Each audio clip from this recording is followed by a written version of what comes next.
Let me read a few verses that will formulate the text from which we will exhort this afternoon. It was read earlier, and it comes out of the first book of Samuel, chapter 17, and I'll read from verse number 43 to verse number 47. The Philistines said unto David, Am I a dog, that thou comest to me with staves or sticks? And this is where Goliath got in trouble for the first time. He cursed David by his gods. The Philistines said to David, Come to me, and I will give thy flesh unto the fowls of the air, and to the beasts of the field. Then said David to the Philistine, Thou comest to me with a sword and with a spear, and you have a shield. But I come to thee in the name of the Lord of hosts, the God of the armies of Israel, whom you have defied. Now listen to the confidence. This day will the Lord deliver you into my hand. I will smite you, and I'm going to take your head from you, and I will give the carcasses of the host of the Philistines this day unto the fowls of the air and to the wild beasts of the earth. And here's why it's going to get done. Not that I can get the glory. This is what David's saying. This is nothing about me. Goliath, the reason why I'm going to kill you is so that everyone will know that there is a God in Israel. And all of this assembly shall know that the Lord doesn't need a sword, that the Lord doesn't need a spear, because the battle is the Lord's, and he will give you into our hand. I am going to kill you, but the victory will be ours. I want you to just affirm this, the theme of our convocation this year, and the theme from which all of our preachers this week, I'm sure, will take a piece. Just announce to the person next to you with the very loudest preaching voice you can, and tell them, look them in the eye and say, I am victorious. Amen. Find someone on the other side and just let them know. Come on, help me tell them, I don't care how I look. I may not even be able to stand up too long. But tell somebody else, I am victorious.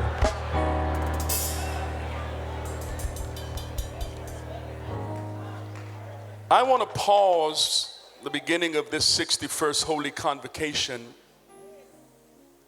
to reflect on this year since the passing of our beloved presider, Bishop Dunn. In 1 Samuel chapter 20 and verse 18, Jonathan said to David, Tomorrow is the new moon, and thou shalt be missed, because thy seat will be empty. We miss him. We will forever miss him. And his seat will always be empty. And the Lord called our bishop home. The organization lost a presiding bishop. Our mother church at Gibson Road lost their pastor. And all of us lost a father. However, even with this great sense of loss, what did not happen? The organization did not die.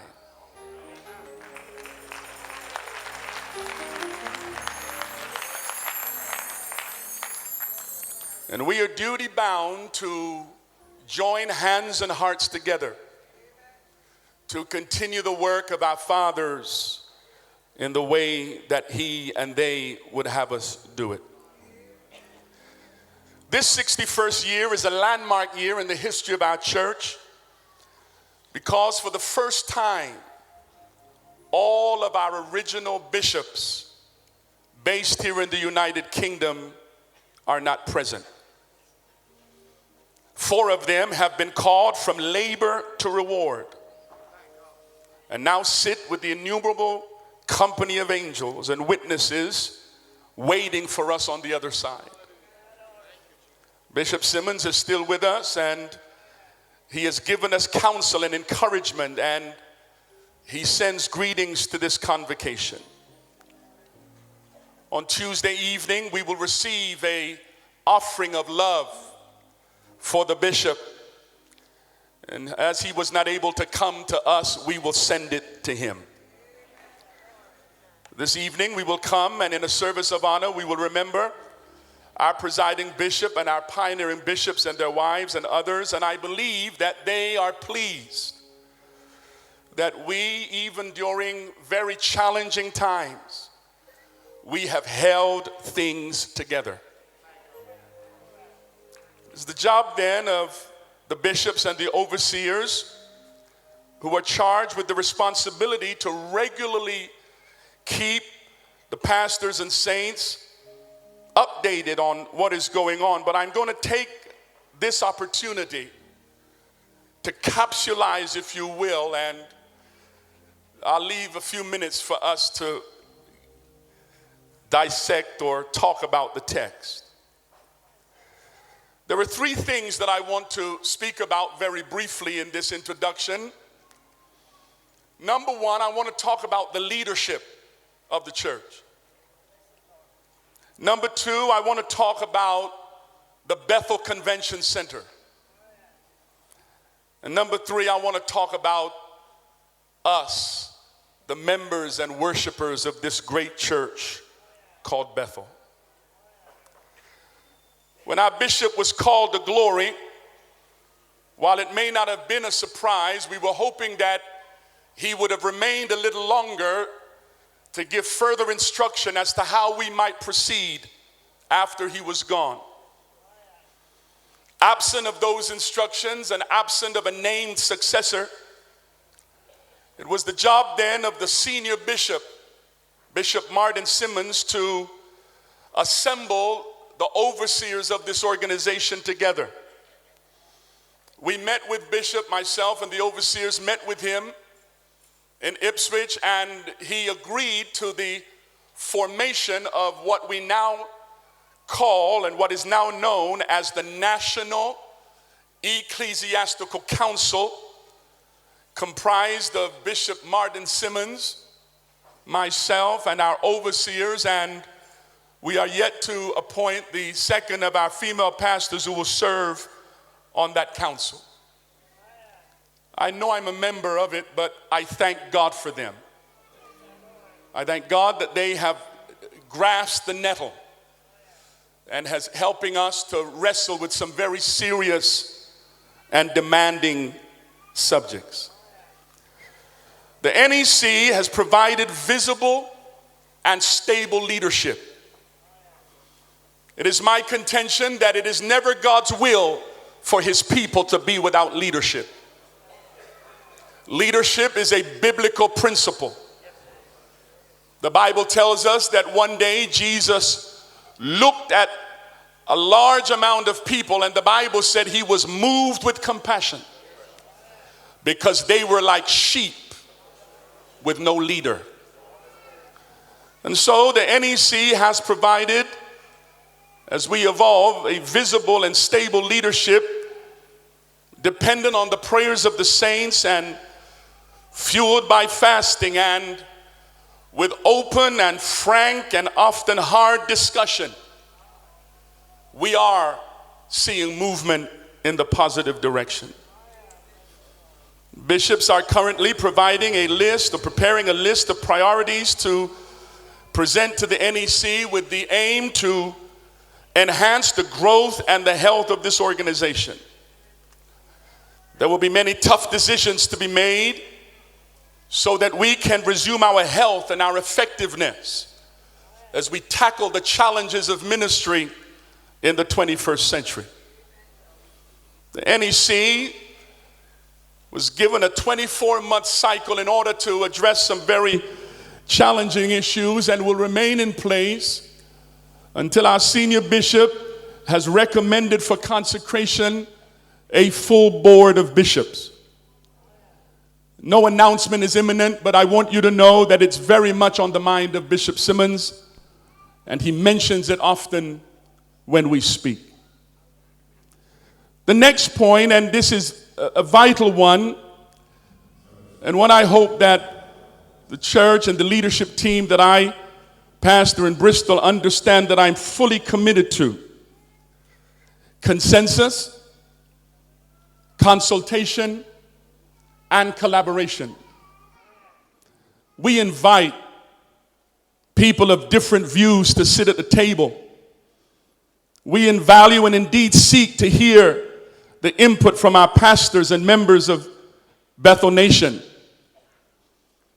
However, I wasn't going to put this in, but I was reminded as I drove here today to remind us that the church is not a democracy. The church is his, not ours.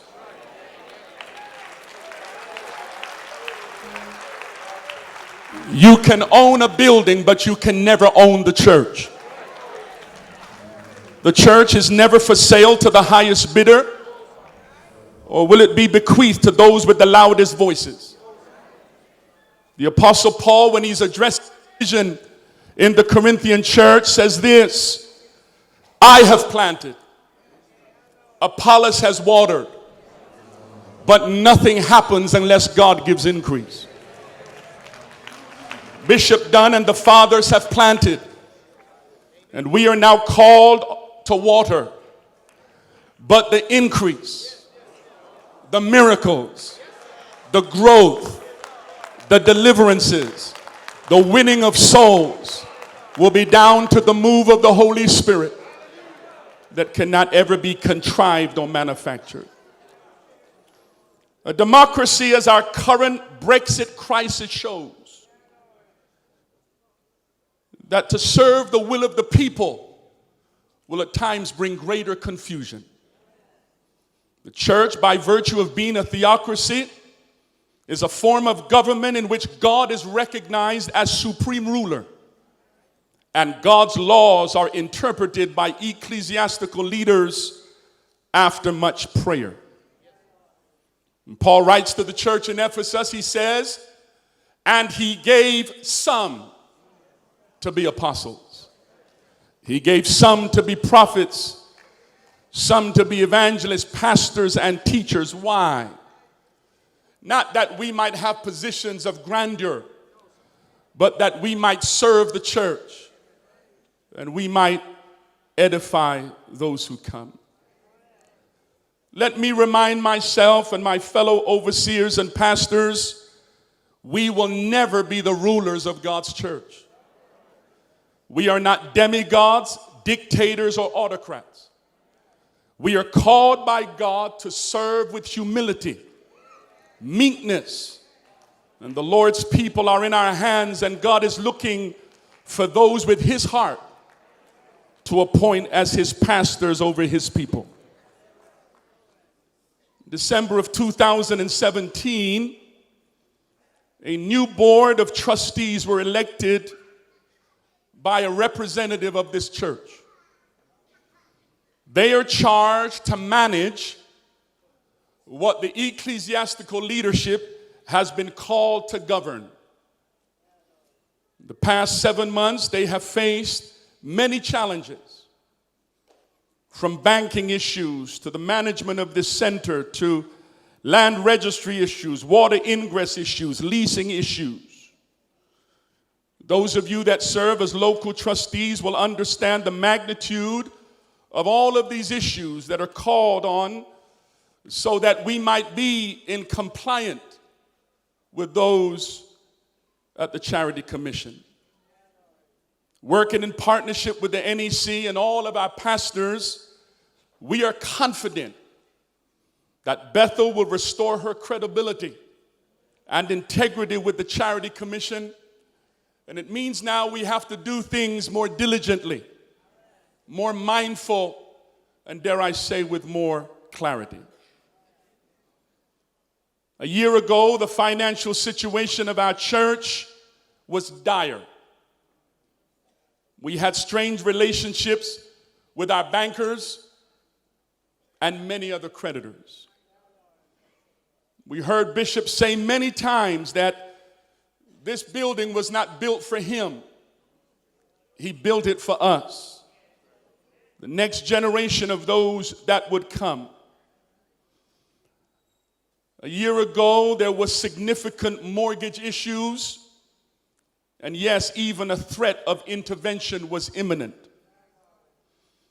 But I'm very pleased to announce today that 365 days later, the finances of the organization have improved dramatically.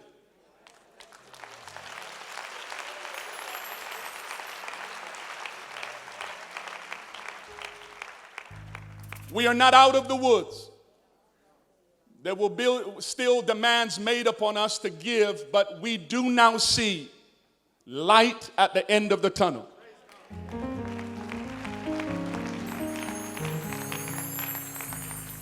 In November of 2017, we were called to the Mother Church to hear a financial report about the status of our great church. As I sat there and listened to financial experts and advisors tell us the true picture, I began to think in my mind that this was going to be tough.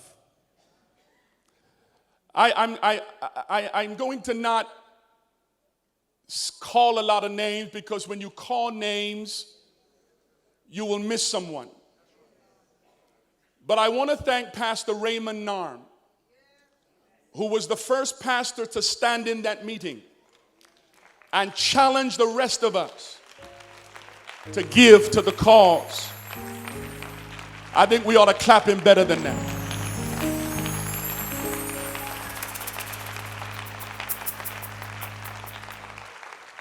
In less than 3 months, this organization raised over 250,000 pounds. I think it sounds better. Touch your neighbor and say, that's $250,000. Tell them that's $250,000. That sounds. Not only did churches give 10,000 and 5,000, and the Mother Church did what it had to do and put us where we had to be. Not only did churches contribute, but individuals, some without even being asked, heard the call and began to make donations into the Bethel account. And we are here today only because God made a way.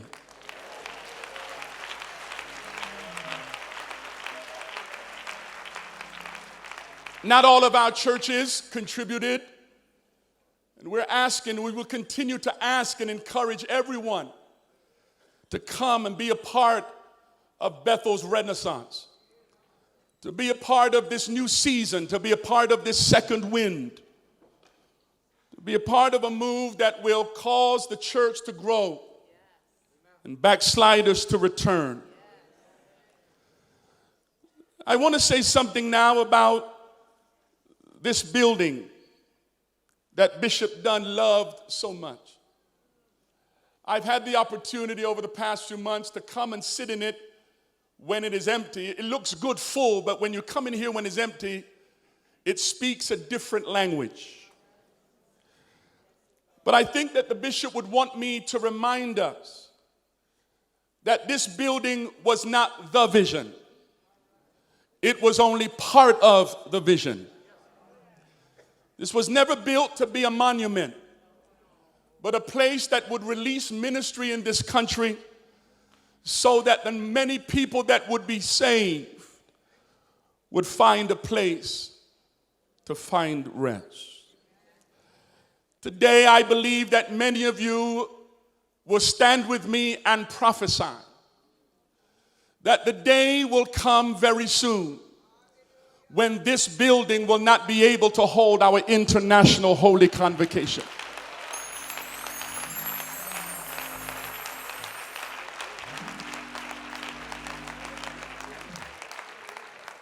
I was reminded by Bishop Simmons on Thursday. He said, Dexter, most of the churches of Bethel were planted between 1960 and 1970.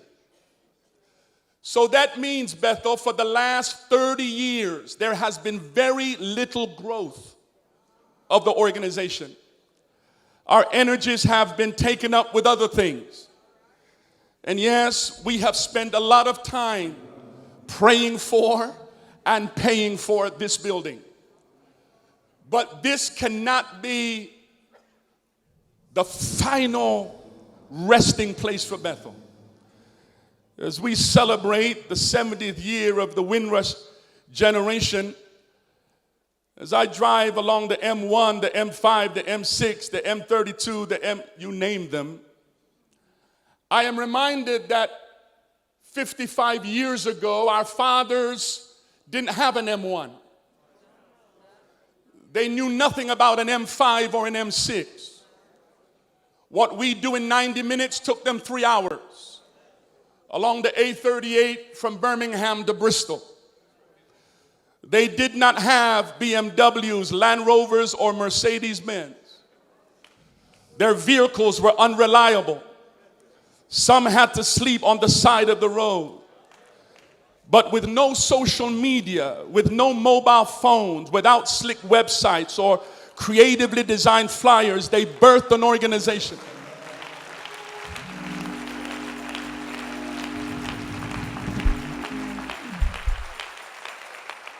They went from city to city, town to town, and this was their first question: where are the black people? They found where the pockets of black people were with whom they shared cultural identity and began to preach. They didn't start preaching in the Bethel Convention Center. They preached in school halls and community rooms, and caretakers would come and turn off lights before the service was over. Some had to worship on the outside because the caretaker forgot to open up the church. But look how far. I don't hear you. I don't hear you. I don't hear you. I don't hear anybody. Just remind somebody, look how far.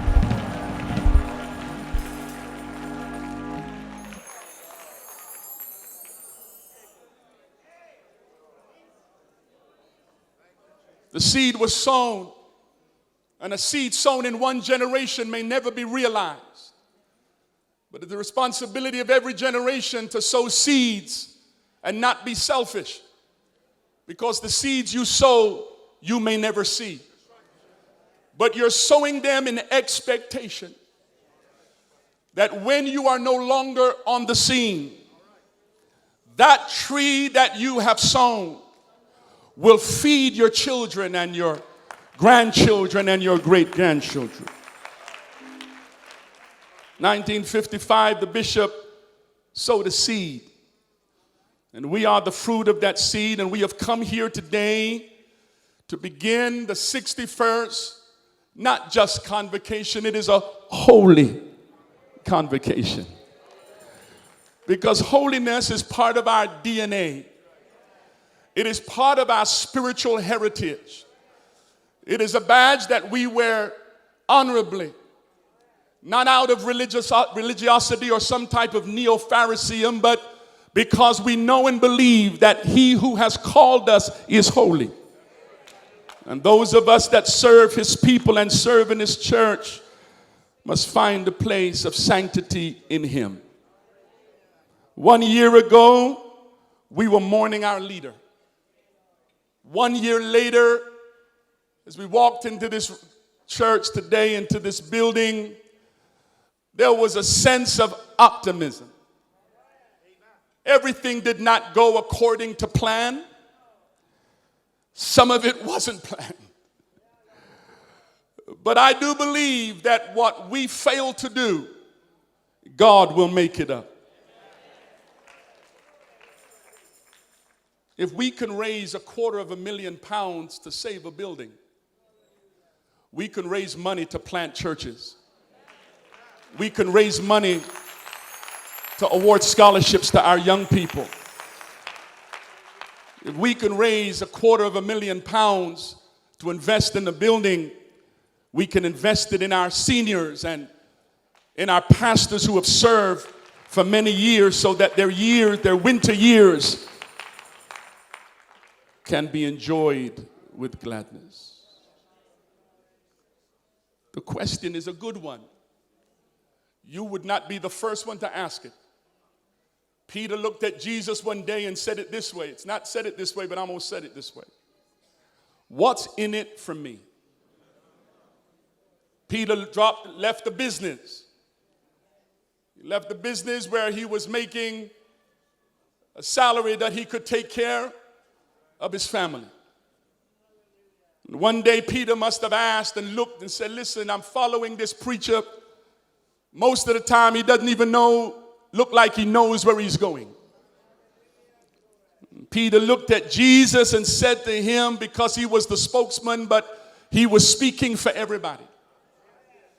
He said, we have left everything to follow you. What is in it for me? Jesus obviously knew the question before it was asked, and he prepared an answer. He said, Pete, nobody making the kind of sacrifices that you have made will not reap 100-fold in this life. So for my brothers and sisters who are asking, what's in it for me? Let me answer by saying this. The most important thing that's in it for me is that souls are saved, that disciples are made, that churches are planted, that pastors are financially supported. What's in it for me?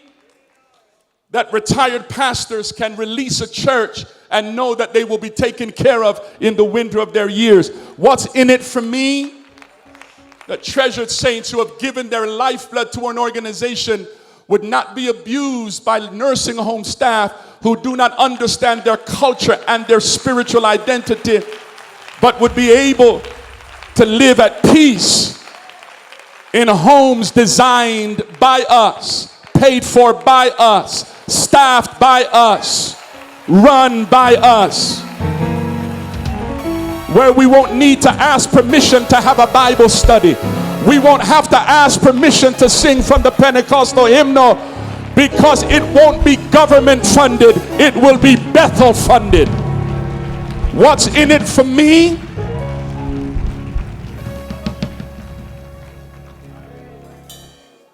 What's in it for me?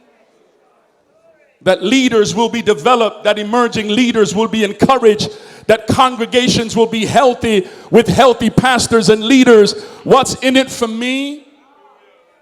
That we will continue to thrive the home and international missions, that one day Bethel will have a fully staffed national office. What's in it for me? That God will be glorified, that souls will be saved, that the lame will walk. Shake somebody's hand and say, it can't be about you. It's got to be about Jesus. Because Jesus said, if we lift him up, then he will draw all men. I need us to take 30 seconds and give Jesus a praise. Just open up your mouth and give Jesus.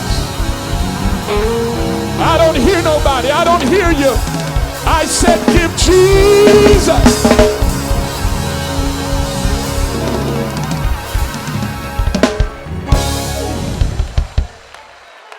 1 year ago we were fractured. 1 year ago we were grieving. 1 year ago we were unsure of what the future held. But I'm here today to speak prophetically He has turned our weeping into worship. He has turned our weakness into power. And I don't know about you, but I feel a praise coming on. Touch your neighbor and say, move out of the way. I feel a dance. Go back. I want you to wake up the naysayers. Wake up every demon and every devil. Tell them that Bethel has been battered and Bethel has been bruised, but Bethel is still beautiful and she's still strong, and we're here today. I wish I had 25 people. Shake your neighbor, wake them up, and said, he made a way. I need about 28 preachers. Find somebody else, say, he made a way. He made a way.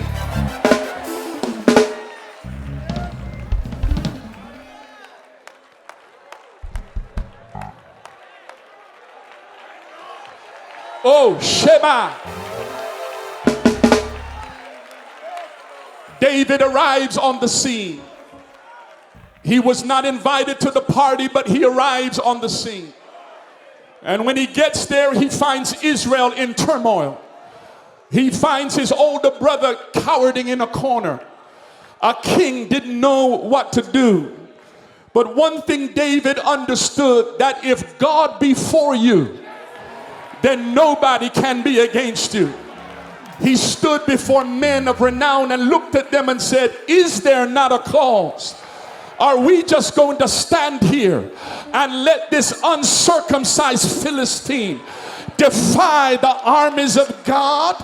Are we going to stand here and allow the sons of Anak to daunt us and to laugh at us? Touch your neighbor, said, the devil is a liar. David looked at the king and said, if you won't go, then let me go. Saul said to him, David, you're but a young man. You are young and you're ruddy. But David said, King, I was looking after my father's sheep, and a lion came, and I killed the lion, and a bear came, and I killed the bear. Bethel, we have killed lions and we have killed bears, and we are now prepared to kill giants. Giants will fall. Somebody shout hallelujah.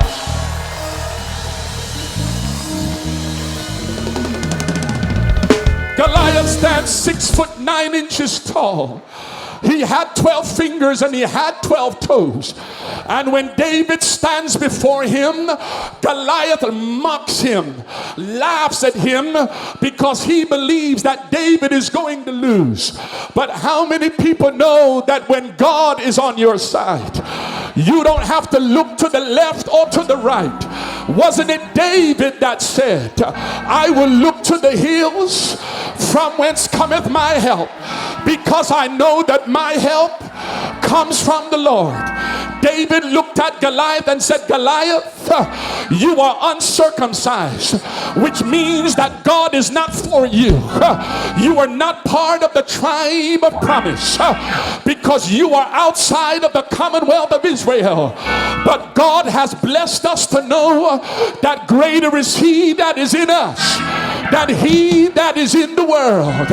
David looked at Goliath and said, I'm going to kill you. I'm going to cut your head off, and I'm going to feed your carcasses to the birds. And it's not because that I will get the glory. I wish you'd help me preach and tell about 6 people around you, it's not about you. I know you got a parking space, but it's not about you. I know you get to sit in the Herman D room, but it's not about you. To God be the glory. All the praise and all the glory belongs to the Lord. I'm going to my seat right now, but shake somebody's hand like you're going to shake it off, and prophesy to every worshiper and tell them, I am victorious. Come on, you're not saying it like you ought to say it. Find somebody else and tell them, wake up every devil, wake up every demon, wake up every witch, wake up every obeah worker, Wake up every demon from hell and you look them in the face and say, though you slay me, yet will I trust him. My hope is built on nothing less than Jesus' blood and righteousness. I dare not trust the sweetest frame, but wholly.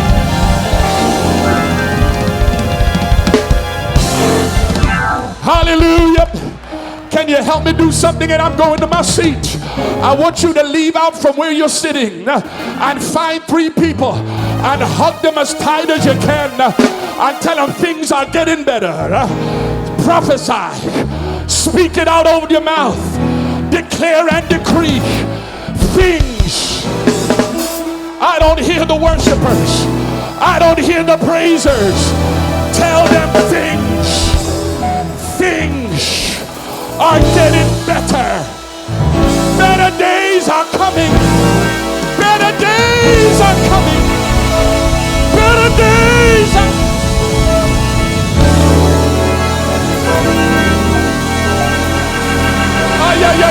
yeah. Touch somebody, say better.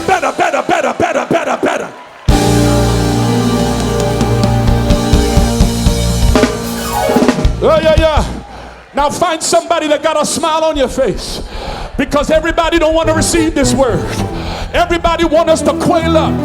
Everybody want us to fold our hands. Everybody want us to break up the organization.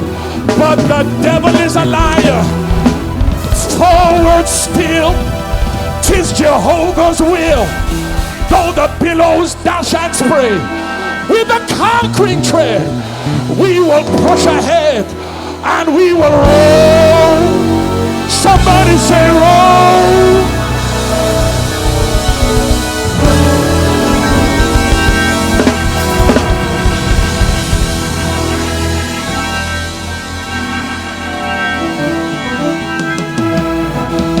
Somebody open your mouth and bless him in this house. Let me hear victorious people. Let me hear prayer warriors. Let me hear intercessors. Let me hear demon slayers. If you're victorious, open your spirit and give God the best praise you can give.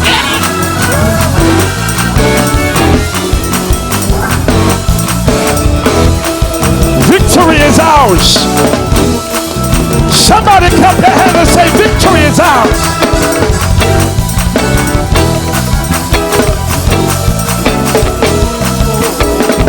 Come on for 30 more seconds.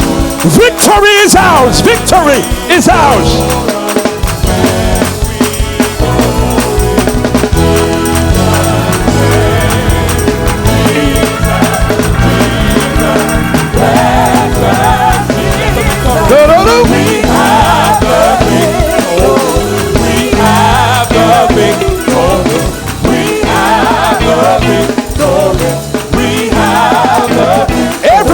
Should be praising. Every preacher should be praising. Every worshiper. Where we go in Jesus' name. Jesus, Jesus, precious Jesus. Oh, we have the victory. We have the victory. We have the victory. We have the victory. We have. Come on, clap your hands for your future. We have. Clap your hands for your future. Clap your hands for victory. We have the victory. Oh, tell me who can stand before us when we go in Jesus' name. Oh, Jesus, Jesus, precious Jesus. We have the victory. We have the victory. We have the victory. We feel victory in the room. We have the victory. Oh! You have the victory. You have the victory. You have the victory. I have the